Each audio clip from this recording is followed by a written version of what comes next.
Selamat pagi, saudara-saudara terkasih dalam Kristus. Selamat bergabung dengan channel Puspita Surabaya. Saudara-saudara, kita sesaat lagi akan bersama-sama mendapatkan ibadat bacaan. Marilah kita persembahkan ibadat bacaan ini sebagai sili kepada Tuhan. Sebelumnya, marilah kita mempersiapkan hati.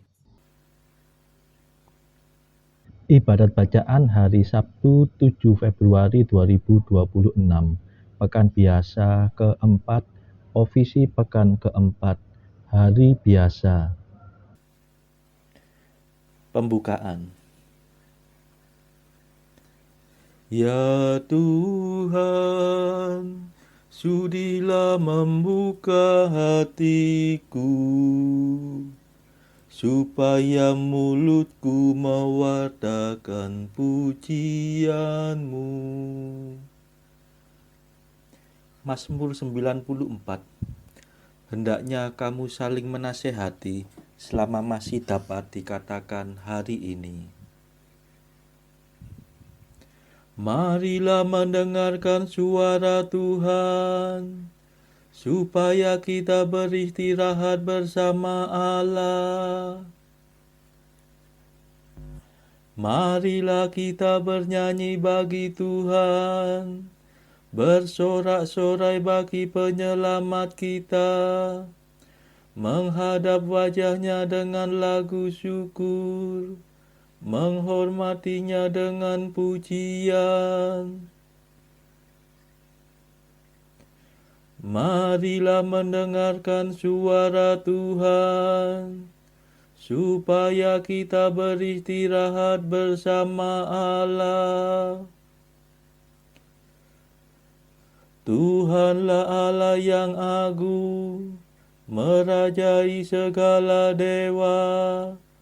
Dasar bumi terletak di tangannya, puncak gunung pun miliknya. Miliknya lah laut, dia membuatnya, daratan pun buatan tangannya. Marilah mendengarkan suara Tuhan, supaya kita beristirahat bersama Allah. Mari bersujud dan menyembah, berlutut di hadapan Tuhan pencipta kita. Dialah Allah kita, kita umat-Nya. Dialah gembala kita, kita kawanan-Nya.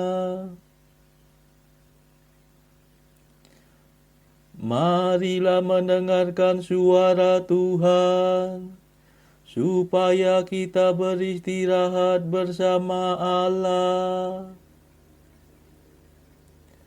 Hari ini dengarkanlah suaranya. Jangan bertekar hati seperti di Meriba, seperti di masa di padang gurun, ketika leluhurmu mencobai aku, walau menyaksikan karyaku yang agung. Marilah mendengarkan suara Tuhan, supaya kita beristirahat bersama Allah.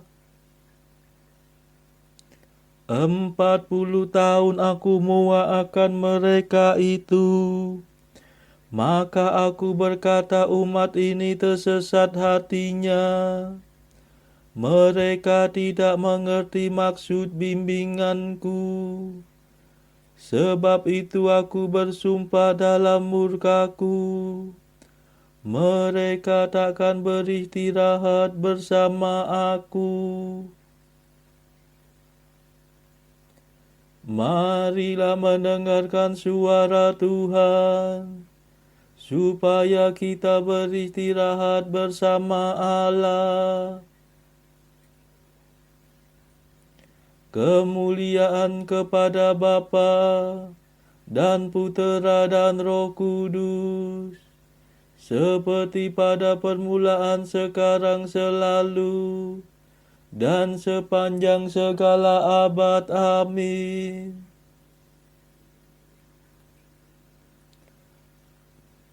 Marilah mendengarkan suara Tuhan, supaya kita beristirahat bersama Allah.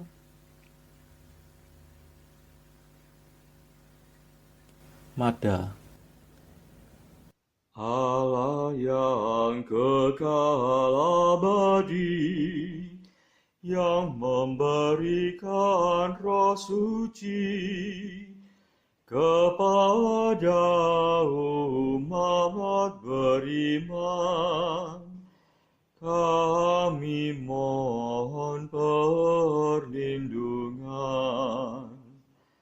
Usirlah penyakit badan, singkirkanlah kejahatan,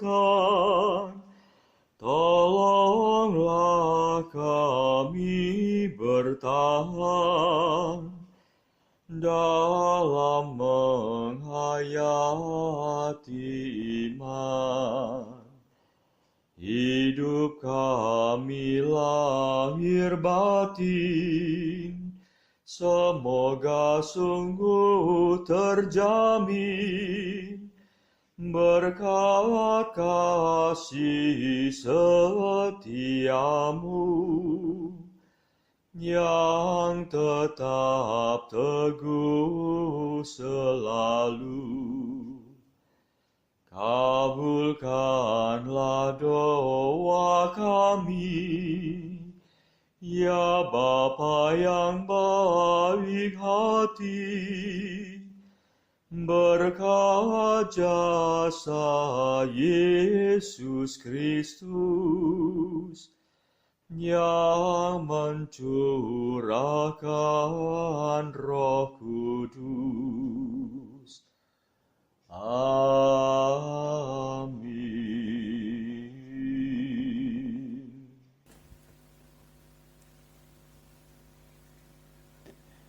Pendarasan Mazmur.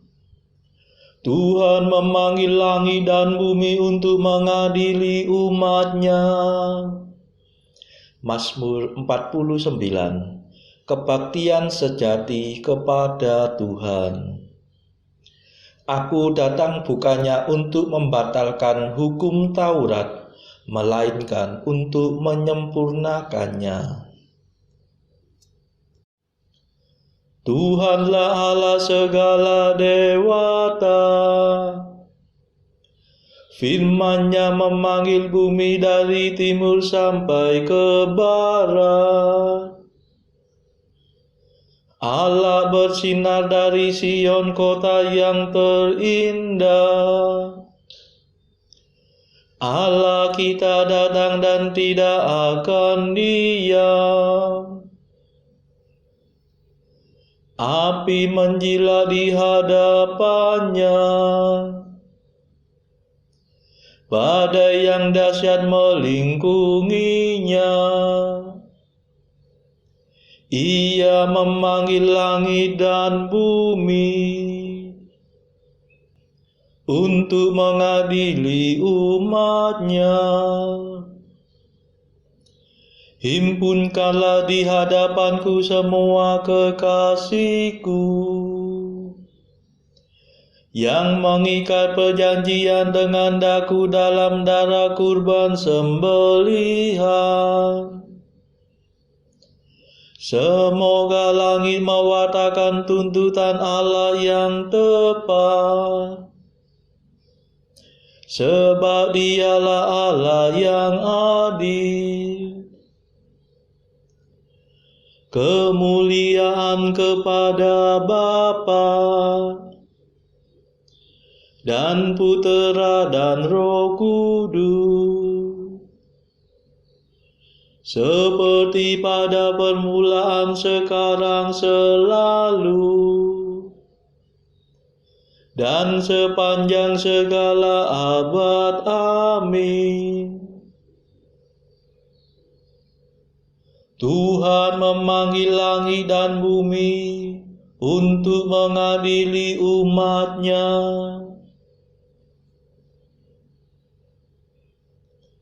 Berserulah kepadaku pada waktu kesesakan, niscaya aku akan menyelamatkan dikau. Dengarlah hai umatku, aku hendak berfirman. Hai Israel, aku hendak bersaksi melawan dikau. Akulah Tuhan Allahmu. Bukan karena kurban sembelihanmu aku menyalahkan dikau. Bukan pula karena kurban bakaranmu yang tetap ada di hadapanku. Bukan kurban sapi yang kutuntut dari kandangmu. Bukan pula kurban kambing dari kawananmu. Sebab milikulah segala marga satwa di hutan, dan segala hewan di gunung gemunung. Aku mengenal segala burung di udara, dan semua binatang di padang kepunyaanku. Seandainya aku lapar, tidak usah ku katakan kepadamu,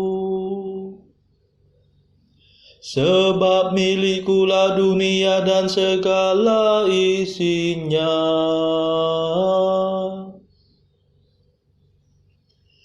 Adakah aku makan daging sapi? Ataukah aku minum darah kambing? Persembahkanlah pujian kepada Allah sebagai kurban, dan penuhilah nazarmu kepada Allah yang Maha Tinggi. Lalu berserulah kepadaku pada waktu kesesakan, niscaya aku akan menyelamatkan dikau, dan engkau akan memuliakan daku. Kemuliaan kepada Bapa dan Putera dan Roh Kudus, seperti pada permulaan, sekarang, selalu, dan sepanjang segala abad. Amin.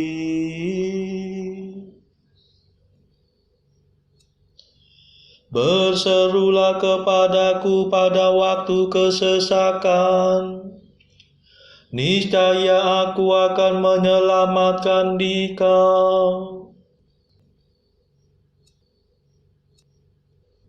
Barang siapa mempersembahkan kurban pujian, dia akan kumuliakan. Tetapi kepada orang berdosa Allah berfirman, bagaimana mungkin engkau mendaraskan hukumku, dan berani berbicara tentang perjanjianku, padahal engkau membenci amanatku, dan mengesampingkan firman-Ku. Jika melihat pencuri engkau berkawan dengannya, engkau bergaul dengan orang berzina, mulutmu mengeram kejahatan, dan lidahmu menetapkan tipu muslihat. Engkau duduk-duduk mengumpat saudaramu. Engkau mendesas-desuskan fitnah melawan buah kandung ibumu. Itulah yang kau lakukan. Masakan aku diam saja? Engkau memupuk keinginan jahat. Masakan aku seperti engkau? Camkanlah ini, hai kamu yang lupa akan daku. Jangan sampai aku menerkam dan tiada yang dapat melepaskan. Barang siapa mengikuti bimbinganku, dia kupuaskan dengan keselamatanku. Kemuliaan kepada Bapa dan Putera dan Roh Kudus, seperti pada permulaan, sekarang, selalu, dan sepanjang segala abad. Amin. Barang siapa mempersembahkan kurban pujian, dia akan kumuliakan.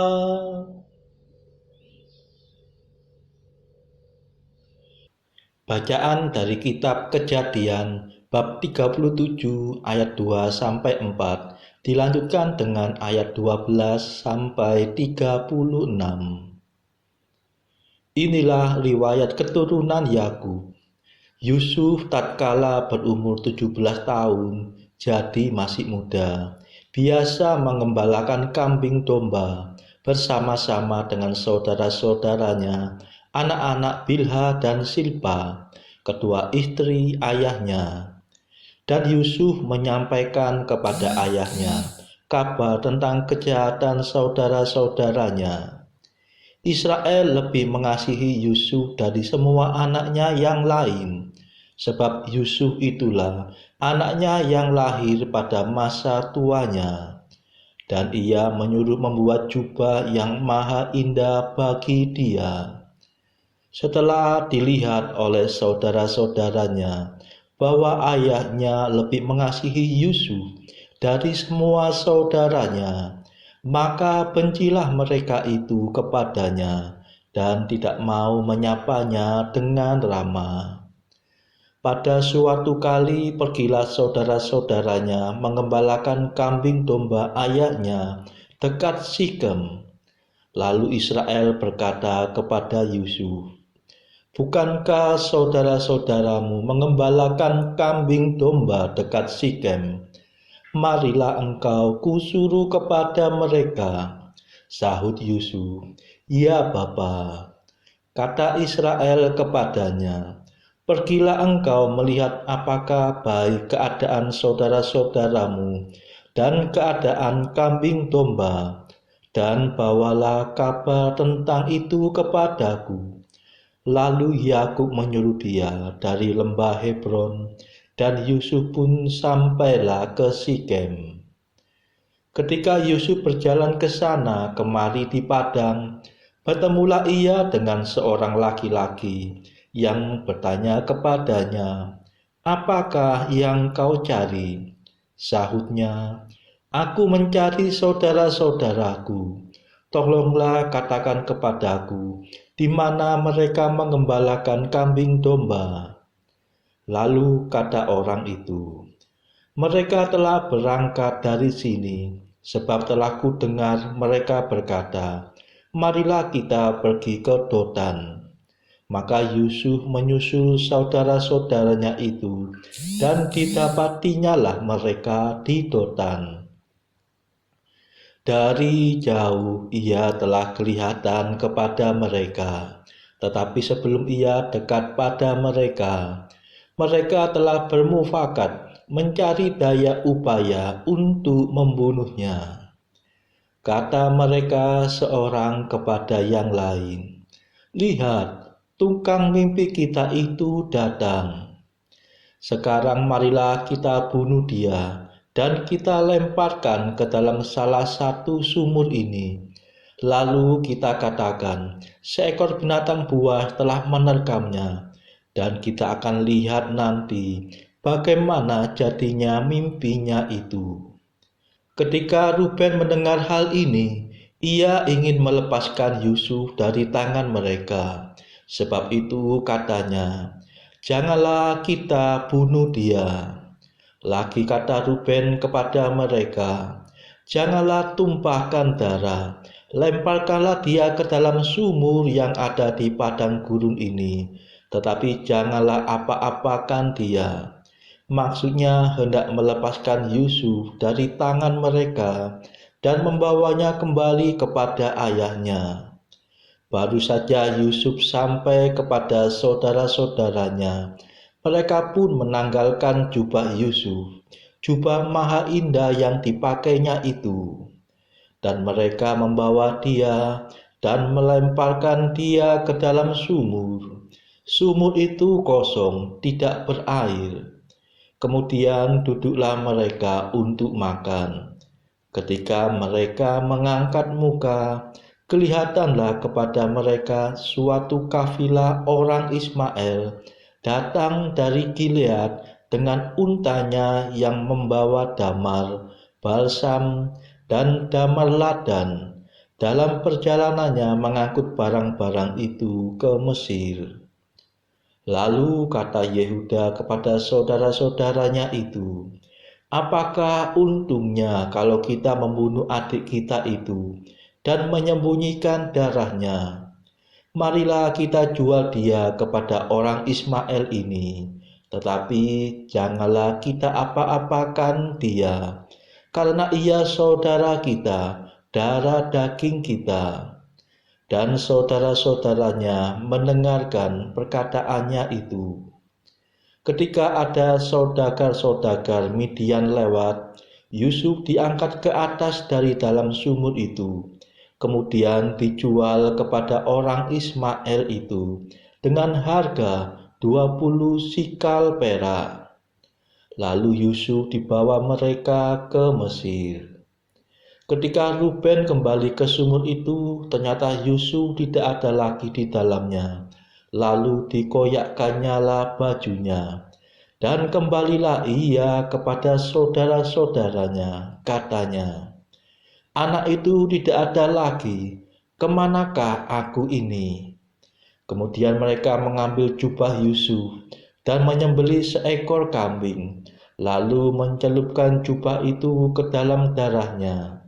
Jubah maha indah itu mereka suruh antarkan kepada ayah mereka dengan pesan, "Ini kami dapati. Silakanlah Bapa periksa apakah jubah ini milik anak Bapa atau tidak." Ketika Yakub memeriksa jubah itu, ia berkata, "Ini jubah anakku. Binatang buas telah memakannya. Tentulah Yusuf telah diterkam." Dan Yakub mengoyakkan jubahnya, lalu mengenakan kain kabung pada pinggangnya, dan berkabunglah ia berhari-hari lamanya karena anaknya itu. Sekalian anaknya laki-laki dan perempuan berusaha menghiburkan dia, tetapi ia menolak dihiburkan serta katanya, "Tidak, aku akan berkabung sampai aku turun mendapatkan anakku ke dalam dunia orang mati." Demikianlah Yusuf ditangisi oleh ayahnya. Adapun Yusuf, ia dijual oleh orang Midian itu ke Mesir, kepada Potifar, seorang pegawai istana Firaun, kepala pengawal raja. Demikianlah sabda Tuhan. Syukur kepada Allah. Bacaan pilihan diambil dari buku Jalan Camino oleh Santo Jose Maria Escrivá. Artikel ke-681. Pada hari engkau meninggalkan meja makan tanpa melakukan mati raga kecil, engkau telah makan seperti seorang kafir. Artikel ke-682. Biasanya engkau makan lebih daripada yang diperlukan, dan akibatnya engkau merasa begah dan tidak nyaman, yang membuatmu tidak mampu menikmati kekayaan adikodrati dan menumpulkan akal budimu. Betapa baiknya kebajikan uga hari, bahkan menurut tolok ukur manusiawi. Saudara-saudara terkasih, marilah kita sejenak berdoa untuk saudara-saudara kita. Tuhan, kami persembahkan ibadat bacaan ini bagi mereka yang saat ini belum tergerak untuk menjalani hidup doa. Kami serahkan mereka yang sedang terpuruk karena dosa. Berilah mereka rahmat iman, kasih, dan pengharapan. Patahkanlah belenggu kelekatan terhadap dosa, hingga mereka beroleh keselamatan. Tuhan, kami serahkan mereka yang terpuruk karena kesulitan ekonomi pada masa ekonomi yang sulit ini. Berilah rezeki dan hikmat, sehingga di tengah kesulitan mereka dapat berusaha mendapatkan penghasilan yang cukup. Kami serahkan ya Tuhan kepadamu negara-negara yang bertikai dalam konflik antar negara pada akhir-akhir ini. Delikkanlah mata para pemimpin mereka akan keberadaanmu, agar para pemimpin dunia tidak sekedar memeluk agama, tetapi juga mengamalkan kasih sesama. Marilah kita berdoa bagi pemimpin negara kita, supaya mendapatkan hikmat di dalam membawa bangsa ini di dalam tahun 2024 ini. Kita berdoa juga bagi kepentingan keluarga kita masing-masing.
Marilah berdoa. Allah sumber keselamatan, semoga kami selalu berbakti kepadamu dengan hati gembira, sebab kebahagiaan kami akan sempurna dan kekal kalau kami mengabdi Engkau dengan pantas. Demi Yesus Kristus pengantara kami, yang hidup dan berkuasa bersama Engkau dalam persekutuan Roh Kudus sepanjang segala masa. Amin. Marilah memuji Tuhan. Syukur kepada Allah. Saudara-saudara terkasih, terima kasih sudah bergabung bersama kami di channel Puspita Surabaya ini, sehingga kita dari berbagai tempat bisa dimungkinkan untuk mendaraskan ibadat bacaan secara bersama-sama. Saudara-saudara, marilah kita bergabung lagi di dalam ibadat bacaan pada esok hari. Semoga Tuhan memberkati kita semua.